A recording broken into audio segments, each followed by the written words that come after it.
Bollywood silver screen presenting open water. इस कहानी की शुरुआत में हमें डैनियल और सुजैन को दिखाया जाता है जो गर्लफ्रेंड बॉयफ्रेंड है। ये दोनों एक दूसरे से बहुत प्यार करते हैं, पर ये दोनों ही अपने कामों में बहुत बिजी हैं, इसीलिए एक दूसरे को टाइम नहीं दे पाते। ये दोनों बहुत ज़्यादा हार्ड वर्किंग होते हैं, पर ये अपने रिलेशनशिप को भी अच्छा और बेहतर बनाना चाहते हैं। इसीलिए तय करते हैं कि ये छुट्टियों में स्कूबा डाइविंग करने के लिए जाएंगे, ताकि एक दूसरे के साथ वक्त बिताकर ये अपने रिश्ते को और भी अच्छा बेहतर बना सकें। अब ये बहामास आ जाते हैं, जहाँ पर ये मार्केट में बीच के पास बहुत अच्छा टाइम स्पेंड करते हैं। और काम में बहुत ज़्यादा सीरियस होने की वजह से अब भी ये अपने लैपटॉप, अपने मोबाइल से अपने काम में कहीं ना कहीं इंगेज्ड होते हैं। इसीलिए तय करते हैं कि अब ये अपने मोबाइल और लैपटॉप से किसी भी तरह की कोई भी प्रोफेशनल कॉल या मीटिंग नहीं करेंगे। दूसरे दिन ये स्कूबा डाइविंग करने के लिए जाते हैं, जहाँ पर डेविस नाम का आदमी इन सबको इंस्ट्रक्शंस देता है। स्कूबा डाइविंग के लिए टोटल 20 लोग होते हैं और डेविस के 2 साथी भी हैं जिनका नाम लिंडा और जूनियर है। यहाँ पर एक आदमी सेट होता है जो अपना मास्क लाना भूल गया, इसीलिए वो स्कूबा डाइविंग नहीं कर सकता और अब एक एक करके सब के सब पानी में कूद जाते हैं। पानी के अंदर की दुनिया सुजैन और डैनियल को बहुत अच्छी लगती है। पानी के अंदर ये डिसाइड करते हैं कि ये ग्रुप से अलग होकर और भी आगे जाएंगे, ताकि समंदर के तल को और भी एक्सप्लोर कर सकें। इन्हीं 20 लोगों में एक लड़का अपनी गर्लफ्रेंड के साथ आया होता है, जो जल्दी समंदर से बाहर निकल जाते हैं क्योंकि उस लड़की की गर्लफ्रेंड को पानी के अंदर डर लग रहा होता है। और जब वो दोनों ऊपर आते हैं तो इन दोनों को काउंट कर लिया जाता है। इसका मतलब ये है कि पानी के अंदर अब 17 लोग हैं, क्योंकि सेट जो अपना मास्क लाना भूल गया था वो पहले से पानी के ऊपर यानी कि बोट में होता है, और अब ये 2 और आ चुके हैं, यानी कि 3 लोग ऊपर हैं। सेट अब उस लड़की से उसका मास्क मांगकर पानी में कूद जाता है, उसका बॉयफ्रेंड भी पानी में कूद जाता है और ये दोनों के दोनों भी स्कूबा डाइविंग करना शुरू कर देते हैं। कुछ घंटे बीत जाने के बाद जब जाने का वक्त हो जाता है तो सब के सब एक एक करके ऊपर आना शुरू करते, जिनकी काउंटिंग होना शुरू हो जाती है। लेकिन यहाँ पर डेविस के जो लोग होते हैं उन्होंने पहले 3 लोगों को काउंट कर लिया था, जबकि 2 उसमें से वापस पानी में चले गए थे। लेकिन उनकी काउंटिंग पानी से बाहर आने के बाद दोबारा हो जाती है और यहाँ पर 20 के 20 लोग इनके अकॉर्डिंग आ चुके हैं। पर सच्चाई तो ये है कि सुजैन और डैनियल अब भी पानी के अंदर है। अब इन्हें लगता है कि 20 लोग ऊपर आ चुके हैं, इसीलिए यहाँ से निकल जाते हैं। कुछ देर बाद सुजैन और डैनियल भी पानी के ऊपर आ जाते हैं, पर देखकर हैरान होते हैं कि आसपास उनकी बोट नहीं है। शुरू में नहीं लगता है कि शायद ये गलत जगह पर ऊपर आए हैं, पर डैनियल ने पानी के नीचे डाइव करने से पहले कुछ निशान देख लिए थे और जब वो निशानों को देखता है तो उसे समझ में आ जाता है कि सही जगह पर ऊपर आए हैं। इन्हें समझ में आ जाता है कि इन्हें गलती से छोड़कर वो लोग यहाँ से निकल गए हैं। हालांकि सुजैन को डर लग रहा होता है, पर डैनियल कहता है कि हमें शांति से काम लेना होगा। जब उन्हें पता चलेगा कि हम पीछे छूट गए हैं तो जल्दी वो वापस हमें लेने के लिए आएंगे। और उस बोट के किनारे पहुंच जाने के बाद भी उनमें से किसी को भी डैनियल और सुजैन के बारे में कुछ भी याद नहीं होता, यानी कि अब इन्हें वापस कोई भी लेने आने वाला नहीं है। डैनियल और सुजैन जो पानी के ऊपर तैर रहे होते हैं, एक बार फिर से पत्थरों के उन निशानों को पानी के अंदर देखते हैं जहां पर इन्हें होना चाहिए था, पर अब वो निशान वहां पर नहीं होते। इससे समझ जाते हैं कि भले ही ये तैर ना रहे हों, लेकिन पानी की लहरें इन्हें अपने साथ बहाकर अपनी दिशा में ले जा रही हैं। और अब इनके सामने एक फिश भी आ जाती है। इन्हें लगता है कि ये शार्क है, पर डैनियल कहता है कि हमें शांति से काम लेना होगा, हो सकता है कि ये कोई डॉल्फिन हो। जल्दी वो फिश इनसे दूर चली जाती है। हालांकि सुजैन का हौसला टूट रहा होता है, पर डैनियल उसे समझाता है कि जल्दी वो लोग हमें वापस लेने के लिए आएंगे।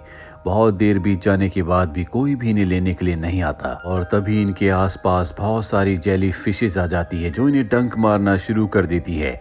इसीलिए तैर कर ये थोड़ा सा आगे चले जाते हैं और जब ये तैर कर थोड़ा सा आगे जाते हैं तो ये अपने सामने एक बोट को देखते हैं, जिसे देखकर ये बहुत खुश हो जाते हैं। ये उस बोट को हाथ भी हिलाते हैं, लेकिन वो बोट इनसे बहुत दूर होती है, कोई भी इन्हें उतनी दूर से नहीं देख सकता। बोट जल्दी इनकी आंखों से ओझल हो जाती है। सुजैन कहती है कि अगर उन लोगों को हमें वापस लेने के लिए आना होता तो वो अब तक आ चुके होते, शायद उन्हें हमारे बारे में पता चला ही नहीं। डैनियल कहता है कि बोट में हमारा सामान है, जल्दी उन्हें हमारे बारे में पता चल जाएगा और वो हमें लेने जरूर आएंगे। डैनियल सुजैन को लगातार हिम्मत दे रहा होता है, उसे शांत रहने के लिए कहता है क्योंकि अगर ये पैनिक हुए तो इनकी जान को खतरा हो सकता है। साथ ही अब सुजैन थक चुकी है। डैनियल कहता है कि हमारे पास जितनी भी भारी चीजें हैं हमें उन्हें छोड़ना होगा ताकि हमारी बॉडी को लाइट फील हो सके। जिसके बाद ये अपनी फालतू की भारी चीजों को पानी में फेंक देते हैं और अब सुजैन पानी में फ्लोट करना शुरू कर देती है क्योंकि पिछले कई घंटों से वो पानी में ही है, वो बहुत ज्यादा थक चुकी है। और जब वो फ्लोट कर रही होती है तभी एक छोटी शार्क आकर उसके पैर पर काट कर वहां से निकल जाती है। सुजैन की नींद उसके काटने से खुल जाती है और वो देखती है कि उसके आसपास डैनियल नहीं है। दरअसल डैनियल भी सो गया था और वो पानी में बहते बहते उससे दूर चला गया। सुजैन डैनियल को आवाज देती है और जल्दी ये दोनों एक दूसरे के पास आ जाते हैं। सुजैन को लग रहा होता है कि कोई उसके पैर में काट रहा है और जब डैनियल पानी के अंदर जाकर उसके पैर को देखता है वहां पर एक छोटी मछली होती है जो सुजैन के उस घाव को खा रही होती है जहां पर शार्क ने काटा था। ये बात इनके लिए बहुत ही खतरनाक है क्योंकि शार्क मछलियां ब्लड की तरफ, घाव की तरफ अट्रैक्ट होती है, इसीलिए इन्हें इस घाव को किसी भी तरह से किसी चीज से बांधना होगा। और तभी यहाँ पर एक शार्क इनके पास से गुजर जाती है जिससे इन्हें एहसास होता है कि ये खतरे के कितने पास हैं। डैनियल को भी अब बहुत गुस्सा आता है क्योंकि वो लोग इन्हें छोड़कर चले गए। वो जोर जोर से चिल्लाना शुरू कर देता है। इन दोनों के बीच में आर्गुमेंट्स भी हो जाते हैं क्योंकि डैनियल ने बाकी ग्रुप से अलग होने के लिए कहा था। सुजैन कहती है कि अगर हम बाकी लोगों के साथ रहते तो उन्हीं के साथ बोट में वापस चले गए होते, लेकिन तुम्हारे कहने पर हम दूसरों से अलग हो गए। और अब ये बात सुनकर डैनियल को भी गुस्सा आता है। डैनियल कहता है कि अगर तुम अपने काम में इतनी बिजी ना होती तो हमें इन वेकेशंस को प्लान करने की कोई जरूरत ना पड़ती, हम दोनों के दोनों अपने घर पर ही होते। और अब ये दोनों एक दूसरे से नाराज हो चुके हैं पर जल्दी एक दूसरे के करीब आ जाते हैं क्योंकि इस विशाल समंदर में ये दोनों ही एक दूसरे का सहारा हैं। और तभी ये देखते हैं कि एक बहुत बड़ा शिप इनसे कुछ ही दूरी पर है। ये उस शिप को इशारा करते हैं, आवाजें लगाते हैं, पर वो इतनी दूर से इन्हें नहीं देख सकते, ना इनकी आवाजों को सुन सकते हैं, इसीलिए तैरकर उस तरफ जाने लगते हैं। और जल्दी इन्हें समझ में आ जाता है कि जो शिप इन्हें अपने से पास लग रहा होता है दरअसल वो इनसे बहुत दूर है, ये चाहकर भी उस तक नहीं पहुंच सकते। वो शिप भी इनकी आंखों से ओझल हो जाता है। एक बार फिर इन दोनों की उम्मीद टूट जाती है। इन्हें एक और शिप दिखता है लेकिन अब ये समझ चुके हैं कि इतनी दूर से ना तो कोई इन्हें देख सकता है और ना ही सुन सकता है। ये दोनों के दोनों सुबह से पानी के अंदर हैं और अब शाम हो चुकी है। ये दोनों भूखे हैं, प्यासे हैं। भी सुजैन को याद आता है कि डाइव करने से पहले उसने अपने पास कुछ कैंडीज को रख लिया था। ये दोनों के दोनों कैंडीज को खाते हैं जिससे इन दोनों को बहुत राहत मिलती है। ये जिस इलाके में होते हैं यहाँ पर शार्क भी हैं और तभी एक शार्क डैनियल के ऊपर हमला करती है, पर इससे पहले कि डैनियल संभलता वो शार्क एक बार फिर से उसके ऊपर हमला करके उसके पैर को बहुत ज्यादा जख्मी कर देती है। हालांकि शार्क तो यहाँ से चली जाती है। जब सुजैन नीचे जाकर डैनियल के पैर को देखती है तो उसे पता चलता है कि शार्क ने उसके पैर को बुरी तरह से काट दिया है, इसीलिए खून बंद करने के लिए वहां पर बेल्ट बांध देती है। और अब कई घंटे बीत जाते हैं, रात हो चुकी है, साथ ही यहाँ पर मौसम भी खराब होना शुरू हो जाता है। इससे इनकी परेशानियां और भी बढ़ जाती है। डैनियल का पैर भी अब सुन्न होना शुरू हो गया है। शार्क एक बार फिर से इनके आसपास आकर इनके ऊपर हमला करने की कोशिश करती है। अंधेरे में इन्हें कुछ भी नहीं दिख रहा होता, बस ये पूरी रात रोते और चिल्लाते रहते हैं।